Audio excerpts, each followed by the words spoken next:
Welcome to my ode to Shellder. He is one of the more underrated Pokemon that I love out of the Gen 1 collection. He looks so cool, has great defense, he just simply looks like so much fun. Unfortunately, Gen 1 had so many top-notch water Pokemon that Shellder was overlooked by the more popular Squirtle, Poliwag, Horsey, Magikarp, and all of their evolutions. So although this isn't the craziest challenge you have ever seen, this is for you, Shellder. It is your time to shine. The rules are that I can't use any other Pokemon. I can use them for HM slaves. Other than that, they cannot battle. I am not going to use any TMs or HMs. I chose this rule because Shellder has a very basic move set, and some masochists online tried to beat Pokemon with Magikarp, Ditto, Caterpie, and other super weak Pokemon, so I was very confident that this could in fact be done, so I tried to add a little challenge to it by only using the moves that Shellder himself can learn. I used a Pokemon randomizer to choose Shellder from the very beginning and had the rival, whom I called a douche, choose a Squirtle because that would provide the biggest challenge since Shellder knows ice and water moves. So the first rival fight is relatively straightforward. Shellder knows only Tackle and Withdraw. Sadly, you'll be seeing a lot of Tackle because his moveset is so shallow that Tackle is one of the moves that I will still know by the end of the game. Also, my recording system totally derped, so I don't have footage of that fight, but surely you believe me that I didn't pull any shenanigans here. As I crossed Viridian Forest, poison was my worst enemy. Twice I died from getting poisoned from a Weedle, and then Shellder fainting as I walked back to the Poke Center to heal. Shellder is really weak, and his attack is very poor at this point, but I had to grind because with Shellder only knowing Tackle and Withdraw, I knew Brock was going to be a total and utter bear. So you'll be seeing a lot of this. Grind, and grind, and grind. I had to grind for over 2 hours to get to the point where I learned Supersonic. That was literally my only chance against Brock. Shellder did learn Clamp at level 23, I believe, but I was determined to win before this. I lost a few times before facing Brock for one last time. So here is Brock.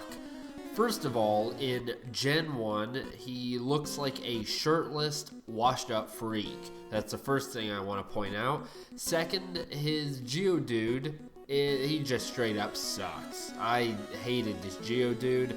To begin the fight, I hit him with a Supersonic.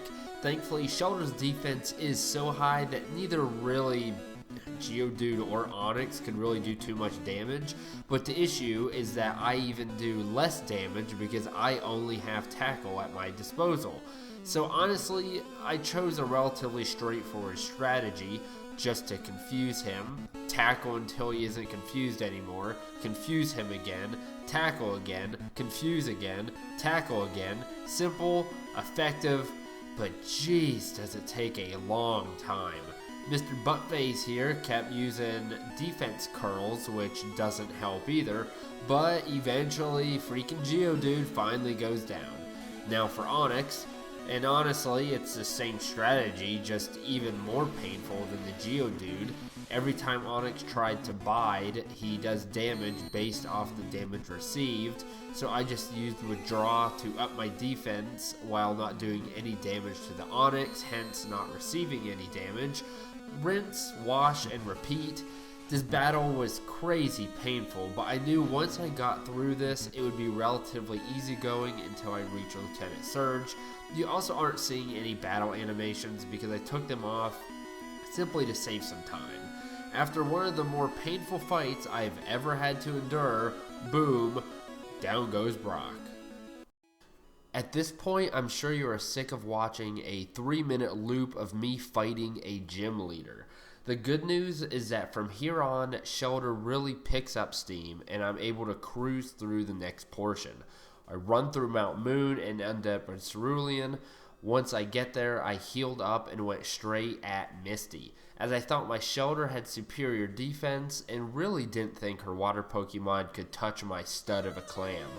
So in battling Misty, I only had Tackle, Withdraw, and Supersonic.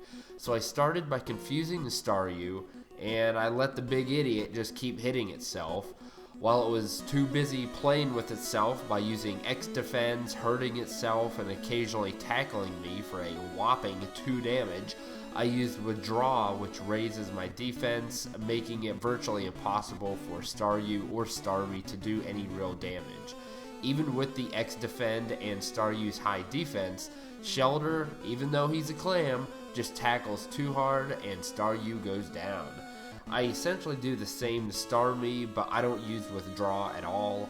Tackle does a decent amount of damage, and with a big old goober hitting himself like Starmie does, it too went down relatively quickly.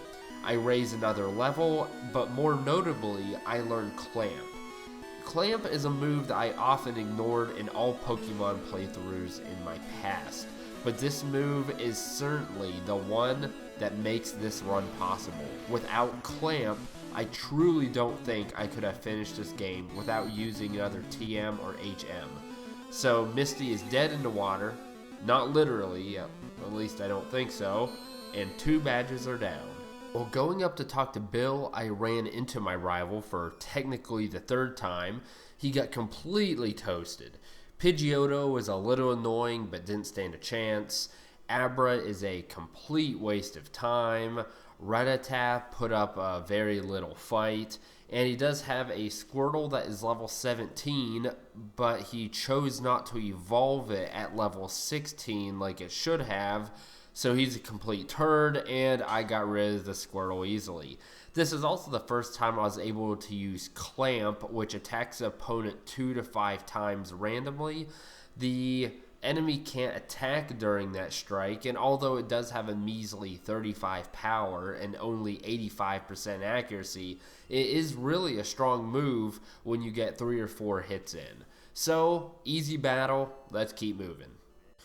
Actually, let's not, because we have back-to-back rival fights.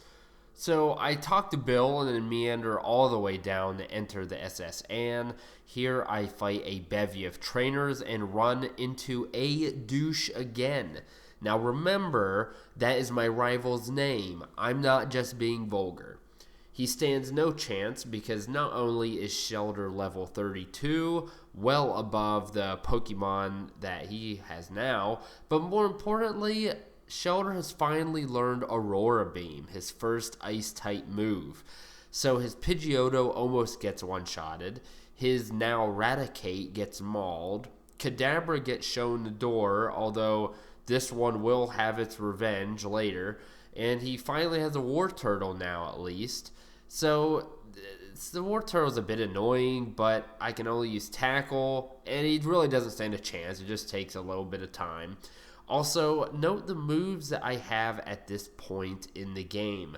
I have Tackle, Aurora Beam, Supersonic, and Clamp. Get to know these real well because those are the same ones that I finished the game with. Sad, yes, I know. Regardless, I go and fight Lieutenant Surge. First off, I have to play this stupid trash can game. I hate this game. It is so stupid. There's no skill, just pure freaking luck. Why even have this in the game? Believe it or not, it's one of my least favorite things about the Gen 1 Pokemon games. Anyhow, the battle with Brock was bad, but this battle sucked butt. Shellder is weak against Thunder, but his special defense is complete garbage. Back in Cerulean, there was a trainer who had a Slowpoke who knew Confusion. Even at full health, Shellder died 4 times to that trainer because the Confusion of Slowpoke did just too much damage. I never ended up beating that trainer, I just said screw it and I walked away. Seriously, Shellder's special defense is horrible. Thankfully, to begin the fight, Voltorb didn't get to do much damage because of Clamp. Same thing for Pikachu. I wasn't too afraid for those two, it's Raichu that I was afraid of, who, with a single Thunderbolt, nearly one-shots me. So if Raichu Thunderbolts, I can heal, which I tried to do, but he keeps using a Thunder move and doing more than the 50 HP that I recover from the Super Potion. So essentially, I can heal and heal and heal until the cows come home. I will never out-heal the damage that he does. So I needed a new strategy, which was to kill Voltorb and Pikachu nearly perfectly, and then hope that Raichu does something stupid, and that Clamp hits like 4 or 5 times. That was my only shot. I died a lot, and had to redo this battle over and over and over, and I always died at Raichu. The thing is, even if Voltorb or Pikachu did a very small amount of damage, or if they paralyzed me, game over. I needed to be healthy, and I needed absolutely full health going into the battle with Raichu, or I didn't stand a chance. I could have grinded to a higher level, but the thunder attacks just did too much damage, and it wouldn't have helped much. So I chose to just continue to battle until the odds finally tipped in my favor. I fought this stupid SOB like 16 times, but oh, was it sweet when I took him down. Now I head over to Lavender Town and go to Celadon because I want to battle Team Rocket in the casino before fighting Erika. While we have some extra time, I ran into a unique problem that I've never faced playing Pokemon before, and it's a major obstacle in this challenge. With my very limited moveset and having only one Pokemon, I run out of possible moves often. Anytime I enter a cave, face Team Rocket, or go on a long route, I often run out of usable moves. Tackle has a PP of 35, Aurora Beam has a PP of 10, and Clamp also has a PP of 10. So in total, I have 55 moves that I can do damage with. If you assume that most enemies take at least 2 tackles, that means I can handle about 40 Pokemon before I run out of PP, and that is being generous. Several times I had to run through all of my Supersonic just to use Struggle against an opponent so I could finish the battle. It really is a major issue, and one that I have fought throughout the entire game, beginning in Viridian Forest. And during the Elite Four, this was actually one of my biggest limitations, if not the biggest obstacle in the entire game. I enter the casino and take down all of Team Rocket. This was pretty easy. Can't say I sweated too much on this part at all. Then I fought Giovanni for the first time, and he was a piece of cake for my over-leveled Shellder. His Onix was a one-hit wonder with Aurora Beam. Rhyhorn followed suit and also got one-shotted. Then Kangaskhan took some clamps before easily being beaten while leaving Shellder relatively unharmed. After destroying Team Rocket, I head over to fight Erika. Her Victory Bell was little match for Shellder as Aurora Beam takes care of it in 2 hits. Razor Leaf does a decent amount of damage, but nothing I was too worried about because of my Ice move. Tangela doesn't even use a Leaf move like a big goober and lets me heal while downing it with an Aurora Beam. Now the Vileplume at least fights back with a Mega Drain, but still 2 Aurora Beams are too much for it. Erika goes down, and at this point we are cruising in the game. As soon as I enter the Ghost Tower, it is time for another rival fight. At this point, Shellder is level 45 and simply too strong for his team. The Pidgeotto gets one hit by a Clamp. Groundless stands no chance against Clamp, which again is a water move. Execute goes down with an Aurora Beam. Kadabra still goes down pretty easy, and War Turtle is easy to deal with because even Tackle at this level does a decent amount of damage. So after my rival fight, I go through the rest of Ghost Tower, which at times was a little challenging due to only having Aurora Beam and Clamp to use as attacks. Once finished, I head over and fight Sabrina. Psych! I decided to actually go fight Team Rocket to grind some more because I'm pretty sure that Sabrina is going to be a very challenging fight. So I go through the entire Team Rocket group and I see my rival again. Back-to-back rival fights for the second time in this playthrough. Regardless, we got Pidgeot right off the bat. No need to fear because at level 50, Shellder learns Ice Beam. And I already have Aurora Beam. There's no real reason to know 2 ice moves, so I replace Aurora Beam with Ice Beam, which is definitely an upgrade. And in one shot, I almost destroy Pidgeot. And I actually froze him, which is fairly rare, so that's pretty cool. Regardless, doesn't stand a chance. Growlithe, he goes down with a clamp. Execute goes down with an ice beam. At this point, it's one-shot city. Alakazam, however, though, was rather annoying. So I do a decent amount of damage to him before he uses the move Recover. And I don't have a good physical attack to really put the hurt on him. And his special defense is really high, so Ice Beam doesn't do a ton of damage, and Clamp actually doesn't do that great of damage either. I wasn't ever, I think, at risk of losing, but it was the Pokemon that I have the most fear of, because if it hits me with a Psychic or a bevy of Psychic moves, I very well could be in trouble. Regardless, I get through Alakazam. Finally, I have Blastoise to take care of, and he is super annoying because all I have to attack him with is Supersonic and Tackle. This takes a good while to defeat him, but the battle wasn't too bad. A straightforward strategy. I defeat the rival, and then I go to Giovanni. And Giovanni's actually even more of a cakewalk. Here, Ice Beam really comes in handy. Nidorino goes down pretty easily. Kangaskhan is a little painstaking because he has such high defense, but really it wasn't that bad.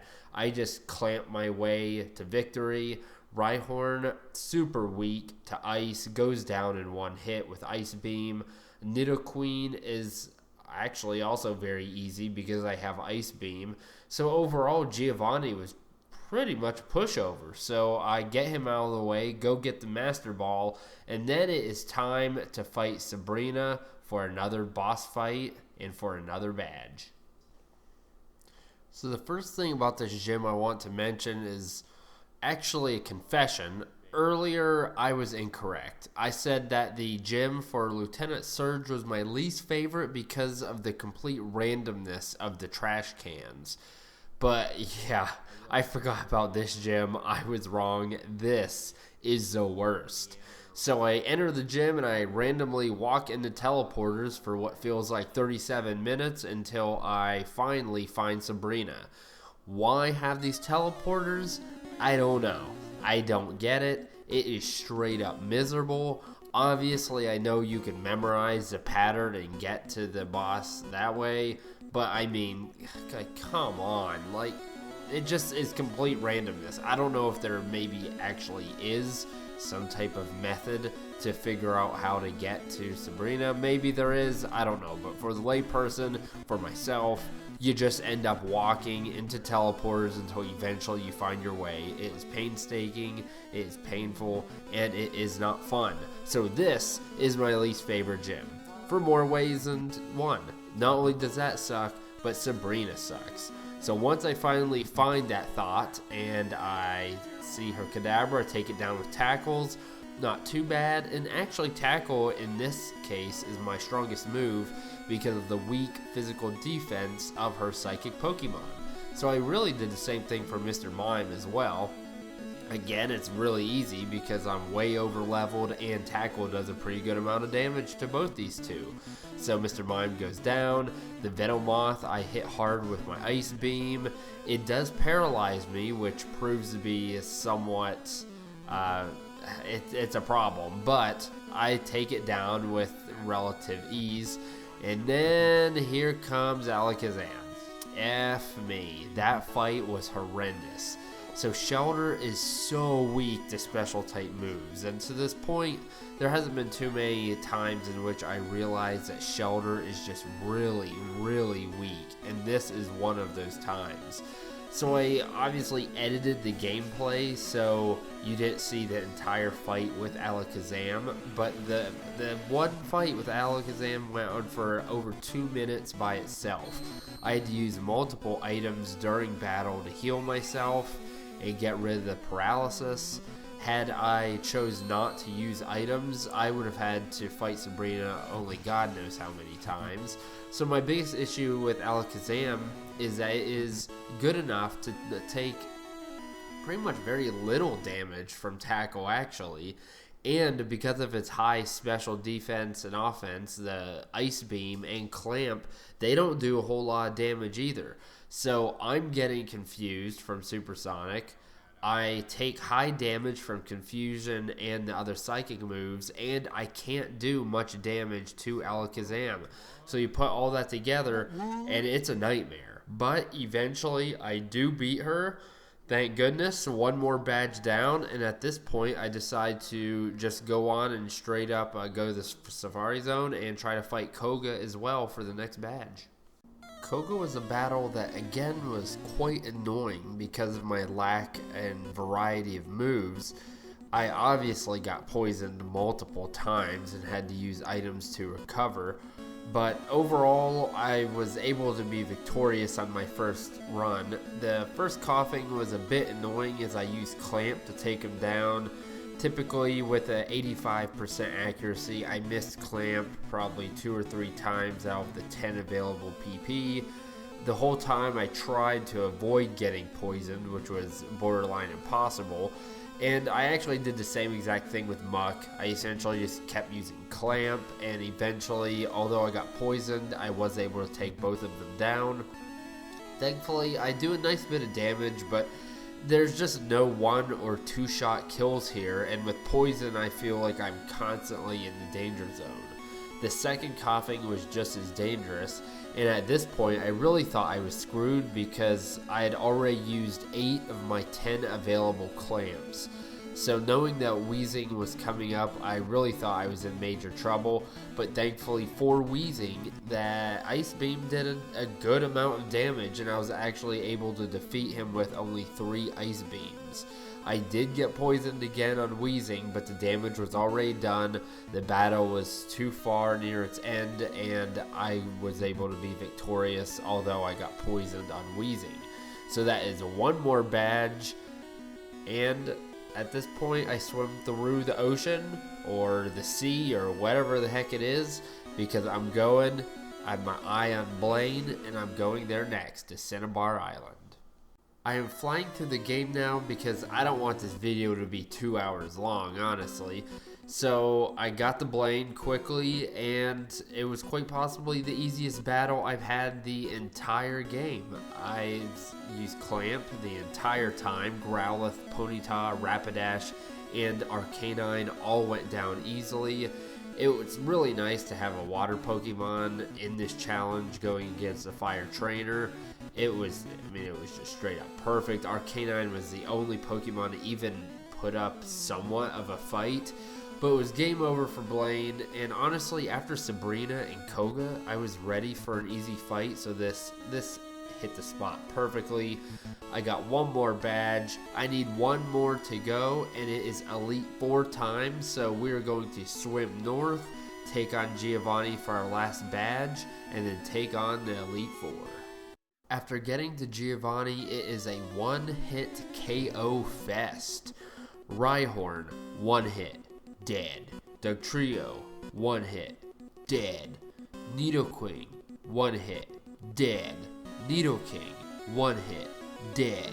As a side note, I do want to say that I think Nidoking has some of the best art in Gen 1, if not the single best. He looks completely awesome. Total beast. Really, I love the art for Nidoking. Regardless, he has to go down. 1 hit, he gone. Finally, Rhydon, 1 hit, dead. So, again, I suppose I was wrong, because technically this has to be the easiest battle that I've had all game, because it was literally 1 hit, killed essentially the entire team. Ice Beam, every single one of them once, and they're done. But with all 8 badges collected, it is now time for some Victory Road, some Elite 4, but first, Rival Fight. My next to last meeting with the rival is fairly easy. Pidgeot goes down with an Ice Beam, same for Rhyhorn. Growlithe goes down with a Clamp. Execute goes down with an Ice Beam. So far, it's all been 1-hit KOs, and at this point, Ice Beam is easily my favorite move. Shellder is a total freaking beast, But then comes Alakazam. It actually wasn't as bad as the Alakazam from Sabrina, but rather still painstaking. I tackled my way to victory while taking relatively little damage from Psybeam. Then Blastoise comes out, and at this point, I'm sure you know the battle isn't hard. It's just really slow because I still can't hurt it unless I use Supersonic or Tackle. And Blastoise has a very high defense. He's a high level, and so it takes a very long time to take it down with tackles and with the little bit that it hits itself from confusion. But with time, I get there. A douche takes another L, and I'm on my way to the Elite Four. Now, from the very beginning of the game, I knew that Lorelei would be a major obstacle. Then, after the trainer Cerulean with the Slowpoke, I knew that Agatha was going to be a huge obstacle too. And earlier in this video, I mentioned that one of the major issues I was having was running out of PP for my moves for Shellder. Well, here is where that issue became the largest obstacle in the entire game. In the background here, I'm showing my first run at the Elite Four, or should I say the first run for the first trainer. This battle was so painful, and it was actually comical. Again, Shellder knows Tackle, Supersonic, Ice Beam, and Clamp. Clamp and Ice Beam are useless, and I essentially have one attack to do damage, which is Tackle. Yeah, it is not going to go well. As I try to confuse and then tackle my way through the entire battle, technically it works, but is nearly impossible. Dugong can rest, and Slowbro and Lapras are just freaking tanks. I use a ton of Hyper Potions, and I even used every single PP of all my moves. So by the end of the fight, I was using Struggle.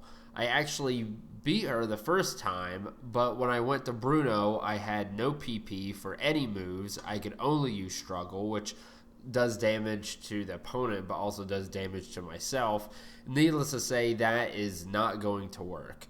So at this point, I did two things. First, I went and I grinded, which at this point, when you're this high a level, just straight up sucked. It took so long to level up even a single level because the Pokemon at Victory Road just aren't high enough level to provide a lot of experience points.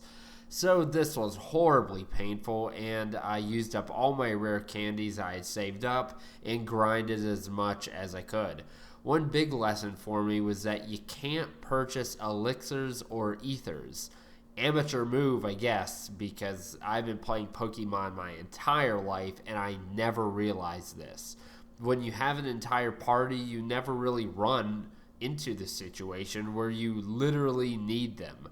So up to this point, I had used several of them already because I thought I could purchase more, and I've never needed them in the past, so I just didn't think about it. But at this point, I 100% need them to beat the Elite Four, otherwise there is zero chance that I could do this challenge. So since I couldn't purchase any, I went back through the world and I found all the hidden elixirs and ethers that I had missed through all the dungeons and routes. And I did kind of cheat here, to be honest, as I looked up online where all the hidden items were and where I could find them. But like I said, I have to have these or there's absolutely no shot that I have to beat this game. So it was a non-negotiable. It was that, or I would have had to use a TM or HM, I suppose. But that, I made it so close to using Tackle and Shellder's natural moves. I really wanted to at least give myself the best shot of finishing the challenge before having to use an HM or TM. Oh, and one more thing I want to mention is that I think it is a big pile of balls that trainers can use super potions or other items between hits when I use Clamp. The reason this is an issue is because of freaking Dugong. So I use Clamp, which typically hits around 4 times. Well, 4 hits would kill Dugong in a multitude of situations. But the freaking trainer can use a potion between the 3rd and 4th hit, which means I don't kill it and I have to use an entire additional attack. And where I mentioned it earlier, I need every PP that I have, so this is a huge deal here. So as I mentioned, I get through the first trainer, I start to go to Bruno, and I just simply can't get past him because I only have struggle at this point. So I take on the Elite Four again. Alright, so I take Lorelei on again. I'm here on my second run for the Elite Four. Again, I just grinded a bunch. I used all my rare candies.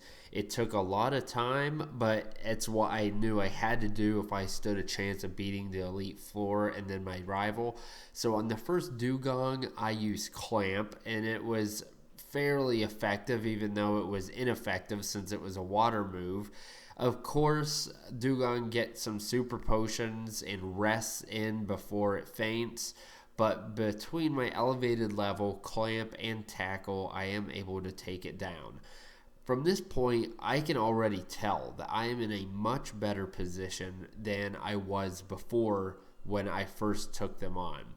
Shellder then faces his big brother in Cloister, which I would have loved to play this run as Cloister, but that would have been too easy. I actually like Cloister more than Shellder, but regardless, Supersonic and Clamp, I'm able to make quick work of it. I'm not too worried about this point. Slowbro is next, and he is still a freaking tank. So I use Clamp, I use Tackle, and I take him down without taking too much damage.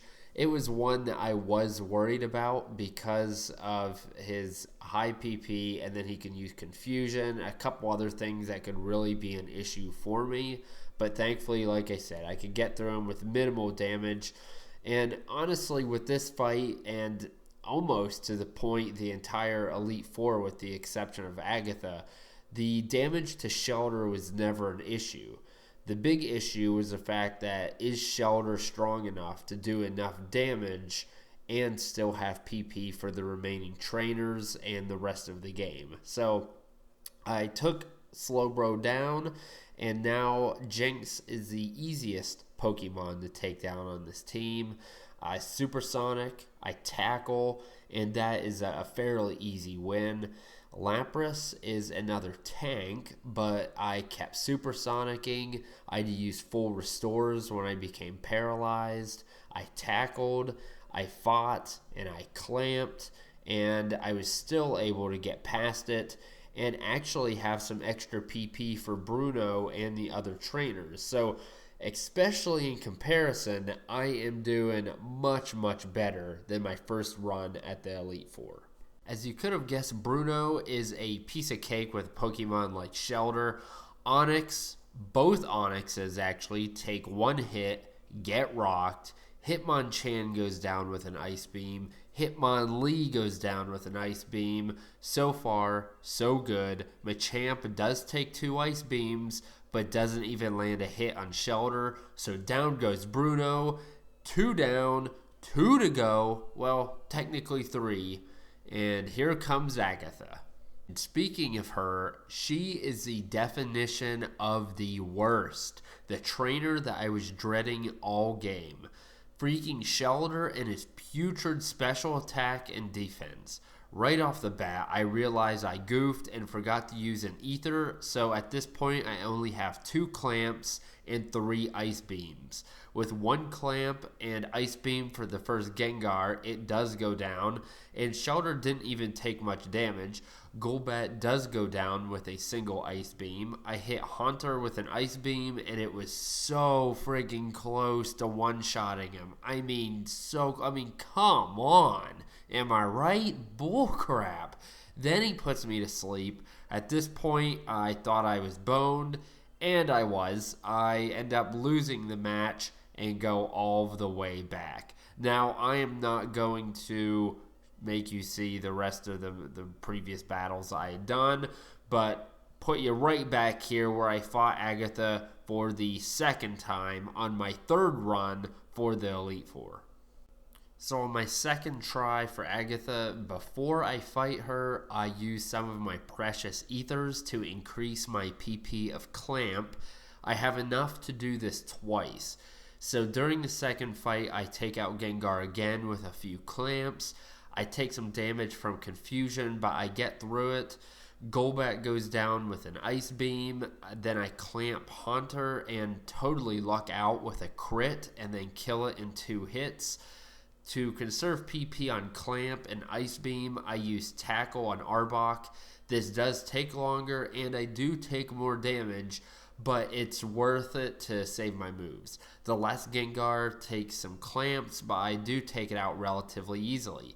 Agatha kept switching between Gengar and Arbok, which was pretty annoying, but actually kind of benefited me because neither Pokemon really could harm me, and I was able to just take cheap shots every time that she switched them out. So at this point, Agatha goes down, 3 down, the worst is over, and I think that I'm out in the clear and ready to rock Lance's world.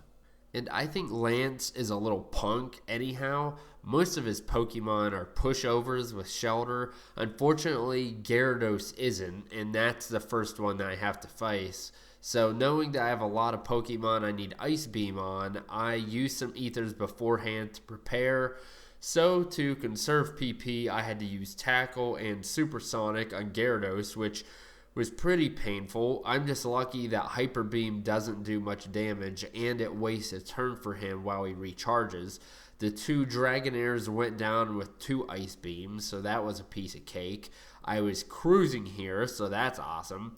Aerodactyl is easy with an Ice Beam as well, so then just 1 Dragonite to go, and even that, it just takes a single Ice Beam, so boom baby, suck on that, Lance. And here it is, one final battle for all the marbles. So I use my last 2 Ethers, I heal up, and I prepare to go ham on a douche for one last time. He sends out a Pidgeot. I easily take it down with an Ice Beam. You would have thought at this point, Homeboy would have realized that Pidgeot was too weak of a Pokemon, too many weak points for this part of the game, but you know what, whatever, I'll take it, let's go. Also, on a side note, I love the music that plays during this final rival fight. I mentioned it before, but the Pokemon Gen 1 soundtrack was straight fire. Little sidetrack, but next is the Pokemon I hate the most, the one I'm most afraid of, Alakazam. So stupid thing opens up with a Psybeam, which does a ton of damage to Shellder. Again, remember, really weak special defense and offense for Shellder. Now thankfully, Alakazam's physical defense is low, so my tackle does a lot of damage, but then the crap hits the fan. Psychic does a critical and I have to heal again. This entire battle I had to heal constantly. Use hyper potions, full restores, and then Alakazam uses a couple recovers and undoes all of the damage that I had done from tackle.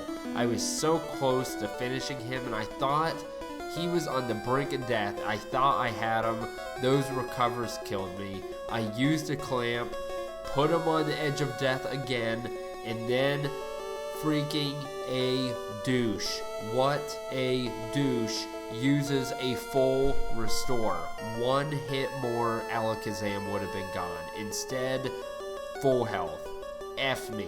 I am back at the beginning. This battle took forever. I had to edit it like none other.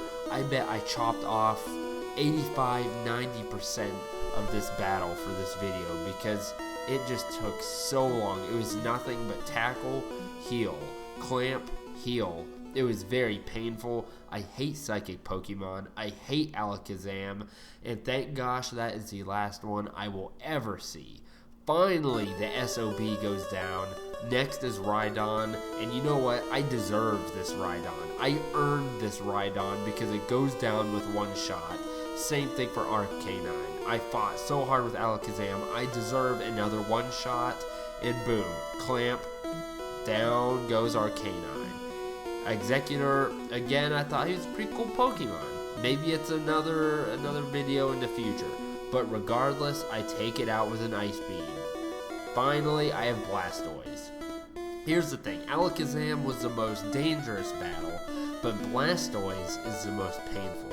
I start with Supersonic to confuse him, and then I use everything that I have. Tackles, Ice Beams, Clamps. I just unleash on him. Everything that I have. This is the last Pokemon of the game, and I just have to fight my way to victory, because this was slow, but oh boy was it sweet. And down goes a douche, and down goes Pokemon Blue with only a single Shellder without the use of TMs or HMs. I see my Pokemon in the Hall of Fame, and I revel in my victory. Thank you for watching. I hope you enjoyed it. This is my first video, so excuse the lack of polish. Maybe I'll do another one in the future. Let me know what you liked or what you may want to see. Thank you again, and long live Shellder.